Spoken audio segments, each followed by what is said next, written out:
সকাল সকাল এই যে ছোট্ট মতো লাউনি হাজির। তো হ্যালো এভরিওয়ান। তো আমাকে তো এখানে বেশ সকাল সকাল উঠতে হয়, কারণ ও খেয়েই অফিস যায়। আর বিশ্বাস করো, একসময় ও লাউ এতটা অপছন্দ করতো। অবশ্য আমিও খুব একটা পছন্দ করতাম না, কিন্তু আমেদাবাদে একবার মাছ আনা হয়েছিল। তারপর আমি ভাবলাম যে মাছের মাথা দিয়ে লাউয়ের তরকারি বানানো যাক। ও তো আমাকে বলেছিল যে লাউ ও নাকি খায় না, আমি জোর করেই এনেছিলাম।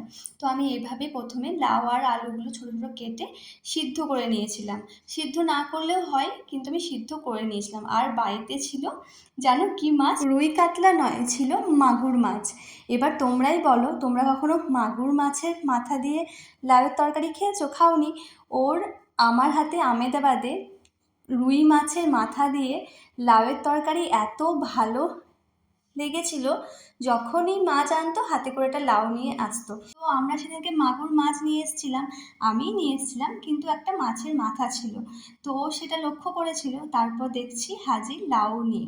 তো আমি আলু আর লাউটাকে এভাবে সিদ্ধ করে নিলাম, আর মাছের তেল দিয়ে আমি এই লাউ আর আলুটাকে একটু ফ্রাই করে নেব, খুব ফ্রাই নয়, হালকা ফ্রাই। আমি জানি তোমরাও মাছের মাথা দিয়ে লাউয়ের তরকারি বানাও, এক একজনের এক এক রকম রান্নার প্রসেস বা ধরন। তোমরা এভাবে একদিন রান্না করে দেখো, তবে আমি বলবো রুই মাছ বা কাতলা মাছ বা যে কোনো মাছের মাথা দিয়ে তোমরা এটা বানাতে পারো। আমি মাগুর মাছের মাথা দিয়ে কোনোদিন লাউয়ের তরকারি বানাবো ভাবিনি, বাট খুব ভালো হয়েছিল। তো তারপর আর এদিকে আমার মাগুর মাছের ঝোল হবে, তাই মাছগুলো ভেজে নিচ্ছিলাম। তো সেই তেল দিয়েই কিন্তু আমি লাউয়ের তরকারিটা বানাবো। তাহলে কি হয়, মাছের ফ্লেভারটা আরও ভালো পাওয়া যায়। দিয়ে দিলাম একটু চিনি কালারের জন্য। আর এটা আমি কোনো স্পেশাল রান্না করলে দিই। এটা বলে না, এক একজনের এক এক রকম রান্নার ধরন। দিয়ে দিলাম তেজপাতা, তারপর গোটা গরম মশলা। এতে লাউয়ের তরকারিটা আরও খেতে ভালো হয়। জানি না তোমরা কীভাবে রান্না করো, আর এটা আমি একদম আমার মতো করে রান্না করি। আর রান্না করতে আমার ভীষণ ভালো লাগে। দু একদিন একটু বোর লাগে, কিন্তু আমার রান্না করলে মন মুড সব ভালো হয়ে যায়। এদিকে আমার আলু আর পটলটা ঝোলের জন্য ফ্রাই হচ্ছিল, তারপর দিয়ে দিলাম পেঁয়াজ আর কাঁচা লঙ্কা। রান্নাটা ভীষণ সহজ, কিছুই নয়, সবাই বাড়িতে বানাও। জানি না কে কীভাবে বানাও, কিন্তু আমি এভাবে লাউয়ের তরকারিটা বানাই। আর যে খেয়েছে সে কিন্তু নাম করেছে। তো এভাবে পেঁয়াজটা ভেজে নিলাম, তারপর দিয়ে দিলাম মশলা। এখানে আছে আদা রসুন বাটা, একটু জিরে বাটা আছে। আমার গোটা জিরেকে বেটে বেশি ভালো লাগে ইউজ করতে।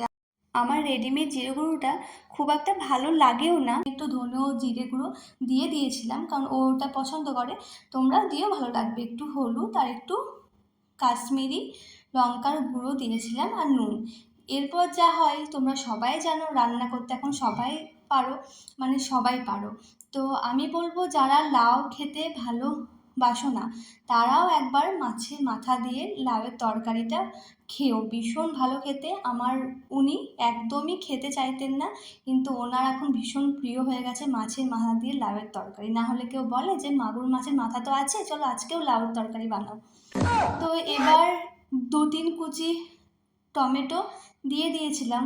আর আমার টমেটো ভীষণ প্রিয়, তার জন্য তো স্টোন হয় প্রায়। যাই হোক, তারপর ওই যে ফ্রাই করা লাউ আর আলুটা আমি মশলার মধ্যে দিয়ে দিলাম। মশলাটা ভালো করে কষিয়ে নেবার পর, আর তোমরা তো দেখলেই লাউটা আর আলুটা সিদ্ধই ছিল, আর বেশিক্ষণ লাগবে না। এরপর ওই যে মাছের মাথাটা ভালো করে ভেঙে নিলাম। ভেঙে নেওয়ার পর সেই মাছের মাথাটা ওই যে লাউয়ের তরকারিটায় দিয়ে দিলাম। তারপর তোমরা আবার সেটা ভালো করে নাড়বে, পুরো তরকারিটার মধ্যে, লাউয়ের মধ্যে, মশলাটার মধ্যে ভালো করে মাছের মাথাটা মিশিয়ে নেবে। আর সত্যি বলতে আমি ওই লাউ মুসুরির ডালটাই বেশি ভালোবাসতাম।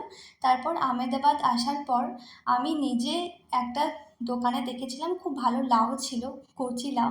তো সেদিনকে মাছ ছিল, তাই জোর করে এনে আমি রান্নাটা করেছিলাম।